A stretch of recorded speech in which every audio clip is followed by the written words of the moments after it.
अभी मैं पहली बार बैठक नहीं कर रहा हूँ, यहाँ इससे पहले भी बैठक में कर चुका हूँ प्रबुद्धों के साथ। और जितना मैं प्रबुद्धों को सुनता हूँ बिहार में, उतना मुझे विश्वास होते जाता है कि स्टेट को सुधारना इतना आसान नहीं है। यहाँ पर देखिए कितने प्रबुद्ध लोग बैठे हैं और सवाल जो आपने किया, किसी ने कहा कि आप पर भरोसा क्यों करें, जनसुराज पर भरोसा क्यों करें। बात तो ठीक है भाई, जनसुराज पर भरोसा क्यों करें, आप भी तो ठग सकते हैं। आप तो ऐसे बात कर रहे हैं जैसे मानो आपके पास 50 विकल्प पहले से हैं।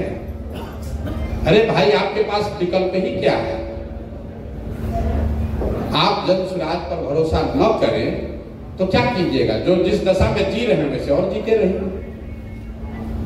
जनसुराज पर आप भरोसा क्यों करें।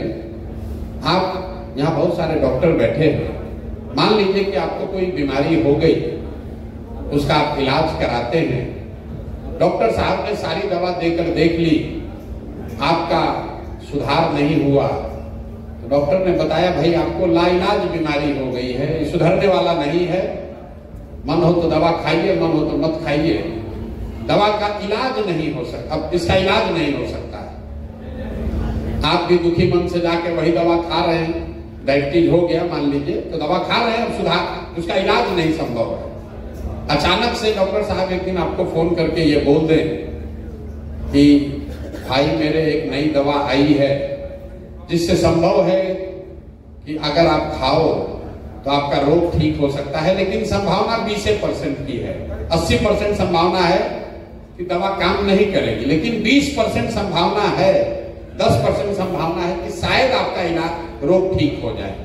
तो आप क्या कहेंगे, पुरानी वाला दवा खाते रहेंगे कि नई दवा जो आई है उसको ट्राई कीजिएगा।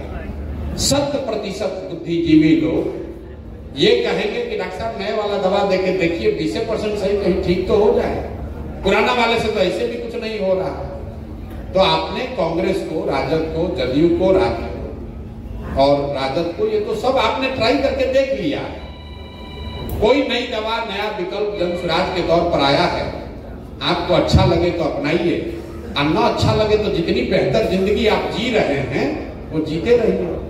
कई लोग हमको कहता है नहीं बात तो बहुत बढ़िया कह रहे हैं, लेकिन इसको होने में अभी समय लगेगा। देखिए कितना आदमी अपने आप को होशियार समझता है कि बात तो ठीक कह रहे हैं, लेकिन इसको होने में अभी समय लगेगा, 5-10 वर्ष लगेगा। हम पैदल चलते हैं तो लोग आता है, कहता है भैया हिम्मत मत हारिएगा, हम लोग हैं आपके साथ, 5-10 वर्ष लगेगा लेकिन होगा जरूर, क्योंकि इसी में भविष्य है।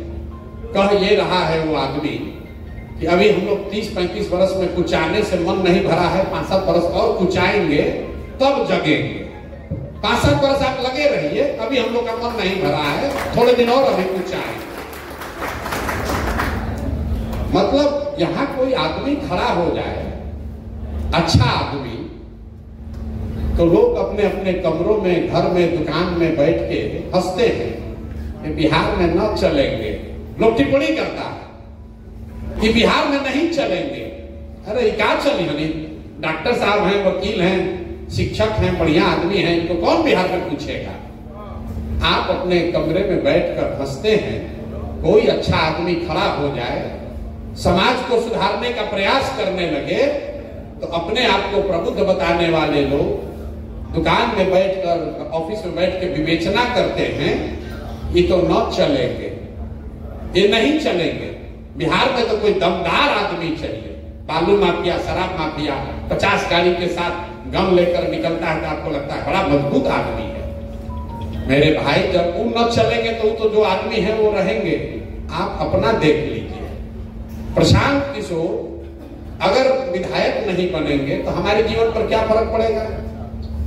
हम कोई राजनीति तो विधायक मंत्री बनने के लिए कर नहीं रहे हैं, ऊपर वाले की कृपा से विधायक मंत्री का जो रुतबा, जो हैसियत, जो शोहरत होती है उससे बहुत ज्यादा भगवान ने दिया है। हम उसके लिए नहीं चल रहे, रास्ते में चल रहे, कर रहे, पैदल चल रहा है। देखिए कैसे बेवकूफ आदमी, बिहार में एक सुधार पाएंगे।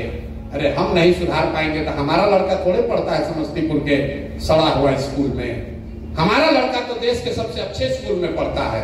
चिंता आपको होनी चाहिए कि सुधार का कोई मौका दिख रहा है, फिर भी आप बैठकर विवेचना कर रहे हैं। तो बिहार के बुद्धिजीवियों के लिए ग्रीस के एक बहुत बड़े दार्शनिक प्लेटो ने एक बात कही जो मैं हर सभा में कहता हूं, if you do not participate in democracy be ready to be ruled by your inferiors. अगर आप राजनीति में भागीदार नहीं बनते हैं तो इस बात के लिए तैयार रहिए कि कोई मूर्ख आदमी राजा बनकर आप पर शासन करेगा। तो बिहार में जो समझदार लोग हैं वो कहते हैं हम काहे के लिए इसमें शामिल हो भाई, हम काहे किसी पर भरोसा करें। राजनीति में शामिल होने का मतलब ये नहीं कि हर आदमी राजनीति में शामिल होकर चुनाव लड़ेगा। राजनीति में शामिल होने का मतलब ये है कि सामाजिक राजनीतिक तौर पर आप कितने जागरूक हैं। आपने सवाल पूछा, उसका जवाब अभी देंगे। शिक्षा कैसे सुधारिएगा, भ्रष्टाचार कैसे रुकेगा, जनसुराज कैसे जीतेगा, जाति से कैसे निपटिएगा, इसमें कोई ऐसा सवाल नहीं है जो पिछले 2.5 बरस में बिहार के गांव-गांव में जाकर हमने नहीं बताया। गांव में तो बताया ही। आप दिन भर लोग कहता है कि भैया जनसुराज की बड़ी चर्चा है, लेकिन अभी गांव देहात में मजदूर जो है, कम गरीब तबका है, पढ़ा लिखा नहीं है, उस तक बात नहीं पहुंची है। कैसे जीतिएगा? हमारी चिंता ये नहीं है कि जो समाज में सबसे पीछे है, अनपढ़ है, मजदूरी कर रहा है, उस तक जनसुराज की बात नहीं पहुंची। हमारी चिंता ये है कि जो पढ़े लिखे हैं, दिन भर मोबाइल देख रहे हैं, सुन रहे हैं, समझ रहे हैं, वो भी समझ कर भी नहीं समझना चाह रहे। क्योंकि बिहार में चुनाव जीतने के लिए आपको अंतिम व्यक्ति तक पहुंचना जरूरी नहीं है। 5 करोड़ लोग हर महीने मोबाइल के जरिए सोशल मीडिया देखते हैं इसी बिहार में। 5 करोड़ में अगर आधा आदमी भी बात समझकर ठीक से वोट कर दे तो व्यवस्था परिवर्तन, सत्ता परिवर्तन, सब परिवर्तन हो जाएगा। लेकिन आपको वो करना नहीं है, ये हम नहीं कह रहे।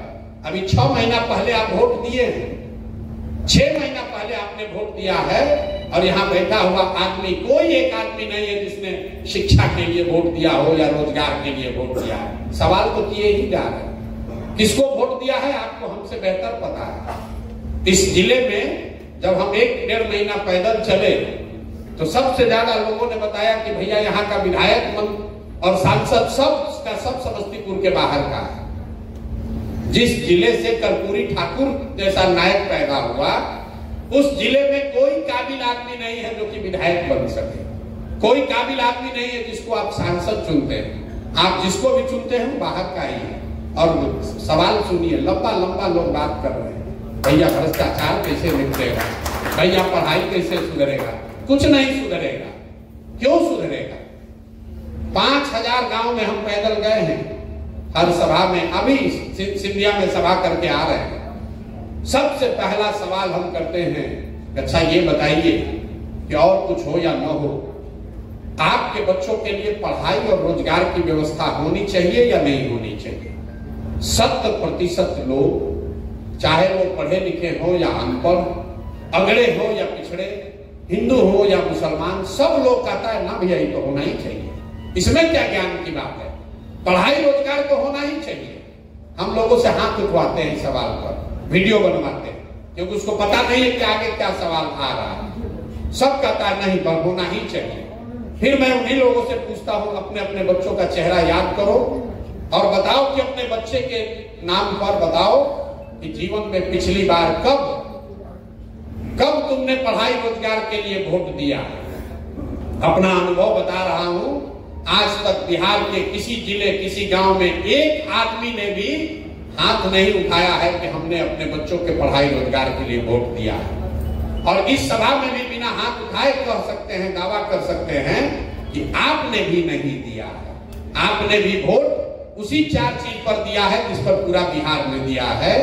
चाहे तो जाति पर दिए होंगे, उससे बचे होंगे तो हिंदू मुसलमान बनकर दिए होंगे, दोनों से बच गए होंगे तो लालू के डर से भाजपा एनडीए को दिए होंगे, और नहीं तो भाजपा के डर से लालू जी को दिए होंगे। 5वां कोई चीज नहीं, 5वां कोई चीज है ही नहीं बिहार में। यहाँ लंबा लंबा सवाल लोग करता है, शिक्षा कैसे सुधरेगा, भ्रष्टाचार कैसे रुकेगा।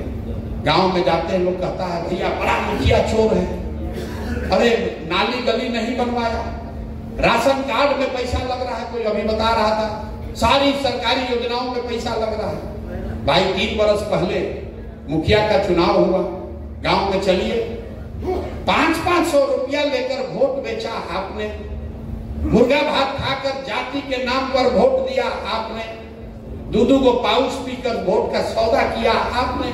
तो आपका मुखिया विधायक चोर नहीं होगा तो हरिश्चंद्र होगा। अपने को इतना होशियार समझ रहे हैं। आप 500 रुपया लेकर वोट दीजिएगा, 30 लाख रुपया 50 लाख रुपया खर्चा करके कोई मुखिया बनेगा तो आपसे पैसा नहीं लेगा तो गेहूं बेचेगा।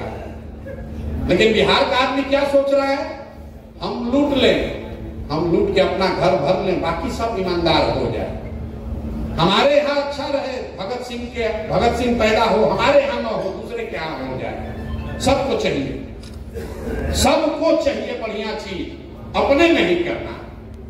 इसीलिए ये दुर्दशा। आपने कहा कि बिहार में जाति से कैसे निपटिएगा, भाई साहब बता रहे हैं कि अपराधीकरण से कैसे रुकिएगा। ये जो 3 मिथ बैठाया हुआ है कि बिना जाति के कुछ नहीं हो सकता, कोई कहता है बाहुबल के बगैर नहीं होगा, कोई बता रहा है कि बिना पैसे के राजनीति नहीं हो रहा। इन तीनों बात को समझ लीजिए। जब भी आपको ये लगे कि बिहार में तो सिर्फ जाति पर ही वोट होता है, तो अपने आप से जरा सवाल पूछ लीजिए, यहाँ पर जितने लोग बैठे हैं, पिछली बार आपने किसको वोट दिया है? क्या वो सांसद प्रतिनिधि आपके जाति का है? आपने अपने जाति वाले को वोट नहीं दिया। कहीं कुछ लोग कहेंगे वो तो रिजर्व सीट है इसलिए दिए थे। मेरे भाई, बिहार के लोगों ने मोदी जी को वोट दिया है, बहुत लोगों ने। मोदी जी के जाति के कितने लोग बिहार में रहते हैं ये बता दीजिए। 18% मुसलमान लालू जी को वोट देता है। लालू जी की जाति और मुसलमान की जाति तो एक नहीं है। आप तुरंत कहिएगा ना भैया वो तो भाजपा के डर से देता है। ये भ्रम अपने दिल से निकाल दीजिए कि जाति के आधार पर ही वोट पड़ता है। वोट पड़ने के कई कारण है, जाति भी उसमें एक कारण है। जाति एकमात्र कारण नहीं है। अगर आपको ये विश्वास न हो तो आप आगे क्या होगा छोड़िए, पीछे क्या हुआ है उसको देखिए। 1984 में इसी बिहार में, समस्तीपुर में, पूरे बिहार में कांग्रेस को बहुत बड़ी सफलता मिली थी। 54 में 53 सीट वो लोग जीते थे। मैं आपसे पूछूंगा क्या हुआ, कांग्रेस कैसे जीत गई? लोग बताएंगे भैया ऐसा है कि उस समय इंदिरा जी की मृत्यु हुई थी, तो उनकी मृत्यु से जो सहानुभूति की लहर बनी, उसमें लोग जात पात भूल के सब लोग जाके कांग्रेस को वोट दिया। इस बात को लिख लीजिए कागज पे।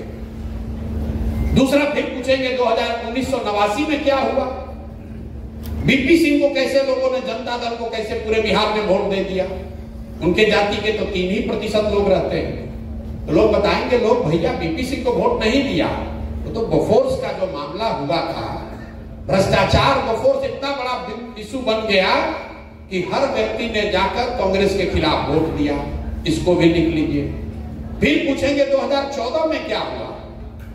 मोदी जी को कैसे वोट पड़ गया, भाजपा को वोट कैसे पड़ गया? लोग बताएंगे कि नहीं, भाजपा का तो कुछ था ही नहीं भैया।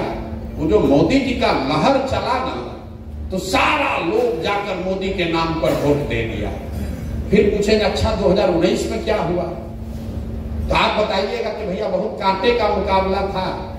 जो पुलवामा हुआ ना, पुलवामा होने के बाद तो समझिए कि हर घर का आदमी जाके भाजपा को वोट दिया। ये चारों इलेक्शन के एक एक लाइन का आकलन को आप कागज पर लिख लीजिए। 84 एक घटना है, एक नेता की मृत्यु और उससे उपजी हुई सहानुभूति की लहर।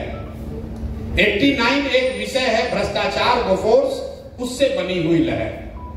2014 एक व्यक्ति है नरेंद्र मोदी, उसकी बनाई हुई लहर।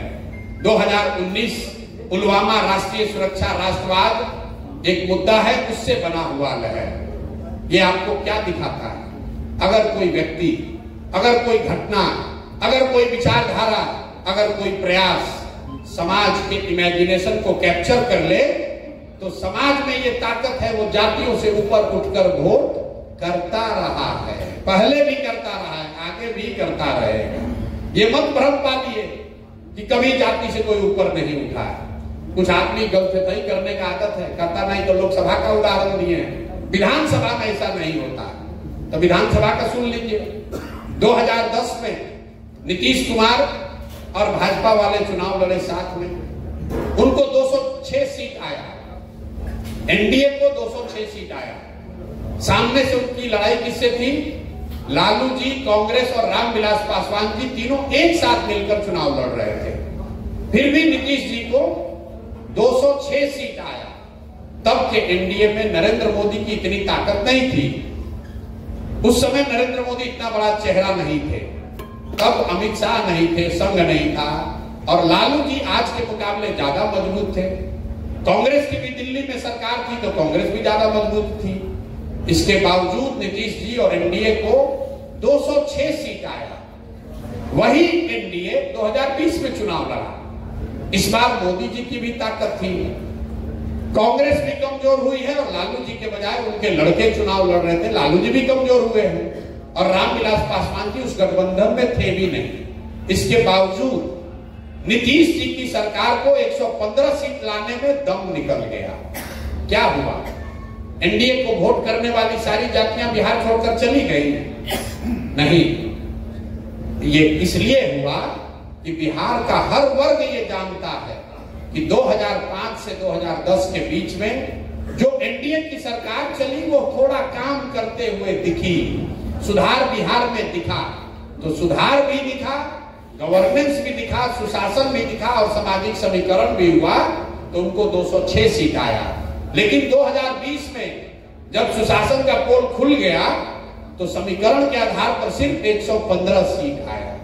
जनता आपको बेवकूफ दिखती है, इतनी बेवकूफ है नहीं। इससे भी नीचे उतरिएगा तो पिछले चुनाव में 82% सिटिंग मुखिया चुनाव हारा।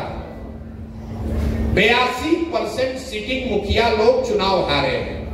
उनकी जाति खत्म हो गई, उनके पास पैसा नहीं था। ये जाति एक फैक्टर है, जाति एकमात्र फैक्टर नहीं है। एक अंतिम बात समझ लीजिए, अगर आपको राजनीतिक तौर पर अगुवा बनकर समाज का नेतृत्व करना है तो आपके पास ये विकल्प नहीं है कि समाज में सब अच्छा हो जाएगा तब आप जगिएगा। भैया जाति न रहे तब हम राजनीति करेंगे, जब अपराध न रहे, पैसा का बोलबाला न रहे तब राजनीति करेंगे। तो न कभी जाति खत्म होगी न कभी आप राजनीति करने आइएगा। जो लोग राजनीति करने आए हैं उनको समाज की अच्छाई और बुराई दोनों को समझकर साध कर ही उसका नेतृत्व करना है। आप इस बात का इंतजार नहीं कर सकते हैं कि सब कुछ समाज में अच्छा हो जाएगा तब हम जगेंगे। और अगर समाज में सब अच्छा हो ही जाए तो जो व्यक्ति भी अच्छा करेगा उसी को रहना चाहिए, फिर आपकी जरूरत भी क्या है। इसलिए जन सुराज जैसे प्रयास की यहाँ पर जरूरत है। आपने कहा कि आपका दल दूसरे दल से अलग कैसे है? अलग ऐसे है कि ये किसी व्यक्ति का बनाया हुआ दल नहीं। जन सुराज 10 लोग पटना में, दिल्ली में बैठकर नहीं बनाए। एक दल को बनाने के लिए 2 बरस हम पैदल चले। जो लोग यहाँ बैठे हैं या जो लोग इस व्यवस्था से जुड़े हैं वो हमारे रिश्तेदार नहीं है, वो हमारे जाति के हों ये जरूरी नहीं है, हमारे परिवार नहीं है। 1 करोड़ ऐसे लोगों को इकट्ठा किया गया जिन लोगों ने इसको मिलकर बनाया है। तो बनाने में ही फर्क है। ये किसी एक जाति का, एक व्यक्ति का, एक परिवार का दल नहीं है। आज आपको इसके मुखिया के तौर पर हमारा चेहरा दिख रहा है, लेकिन संभव है कि 5 वर्ष में हमसे काबिल व्यक्ति इसका नेतृत्व करे, क्योंकि ये मेरे परिवार की पार्टी नहीं है, कोई एक व्यक्ति की पार्टी नहीं है। इसका एजेंडा कैसे अलग है? एजेंडा अलग कैसे है ये तो रोज बता रहे हैं, लेकिन 3 मूलभूत बात आपको बताएंगे, क्योंकि थोड़ी देर में आप ऊब भी आने लगेगी, आपको घर भी जाना है। 3 मूलभूत बात बिहार के सुधार के लिए जन सुराज बता रहा है जो दूसरे दल से अलग है। पहली बात हम लोग बता रहे हैं कि सबसे ज्यादा जरूरी है कि 15 साल से कम उम्र के हर बच्चे को इतनी अच्छी शिक्षा दी जाए ताकि वो व्यक्ति, वो बच्चा आगे चलकर व्यवस्था पर बोझ न बने। साइंस ये कहता है कि अगर 15 साल तक आपको बेहतर शिक्षा और संस्कार मिल जाए तो किसी भी व्यवस्था में आप मोहताज नहीं रहेंगे, कुछ न कुछ आगे जीवन में रास्ता आप बना लेंगे। आपने, हमने, कई लोगों ने इसी बिहार की सड़ी गली व्यवस्था के सरकारी विद्यालय से पढ़कर अपना जीवन सुधारा। तो जन स्वराज की पहली सोच है कि 15 साल से कम उम्र के लोगों को इतनी अच्छी शिक्षा दी जाए कि वो आगे चलकर व्यवस्था पर बोझ न बने। कैसे दी जाएगी ये भी बताएंगे। दूसरा इसका स्तंभ ये है कि 15 साल से 50 साल के उम्र के लोगों को जिनको वापस ले जाकर स्कूल में पढ़ाया नहीं जा सकता है, उनके हाथ में पूंजी की व्यवस्था की जाए ताकि वो लोग अपने पैर पर खड़े हो सके, स्वरोजगार कर सके। मेरा ऐसा नहीं मानना है कि सरकारी नौकरी से या सिर्फ खेती और इंडस्ट्रियलाइजेशन से रोजगार मिल सकता है। अभी समझाएंगे क्यों नहीं। तीसरा इसका जो पहलू है कि जो लोग 60 साल से ज्यादा उम्र के हैं, जो ना पढ़ सकते हैं ना रोजी रोजगार कर सकते हैं, उन लोगों की चिंता सरकार को करनी चाहिए। इसलिए हम लोग कह रहे हैं कि 60 वर्ष से ज्यादा उम्र के हर व्यक्ति को कम से कम राज्य की ओर से 2000 रुपया का मासिक सहायता पेंशन मिलना चाहिए, जो कि बिहार के बजट के हिसाब से 4% राशि होगी 3 लाख करोड़ का। तो ये 3 बात बता रहे हैं। अब आपका सवाल होगा कि भाई कैसे शिक्षा दोगे जो अलग है, और कैसे लोगों को रोजगार दोगे। तो शिक्षा देने के लिए दुनिया भर के जो मॉडल हैं उसमें और बिहार के मॉडल में एक मूलभूत क्या कमी है कि बिहार में समता मूलक शिक्षा नीति बनाने के नाम पर यह प्रयास किया गया कि हर गांव, हर टोले में, हर पंचायत में विद्यालय खोल दिया गया। नतीजा क्या हुआ? जहां बिल्डिंग है वहां शिक्षक नहीं है, जहां शिक्षक है वहां बिल्डिंग नहीं है, जहां दोनों है वहां पढ़ने पढ़ाने का साधन नहीं है, जहां तीनों है वहां बच्चे नहीं है, और जहां सब कुछ है वहां पढ़ाई नहीं है। कुछ लोगों को लगता है कि बिहार में खिचड़ी बंटने से स्कूल की व्यवस्था खराब हो गई। ये बिल्कुल गलत बात है। अगर खिचड़ी बंटने से स्कूल की व्यवस्था खराब होती तो 6वां क्लास के ऊपर के स्कूल में तो खिचड़ी नहीं बंटता है, वहां पर पढ़ाई क्यों नहीं हो रही है?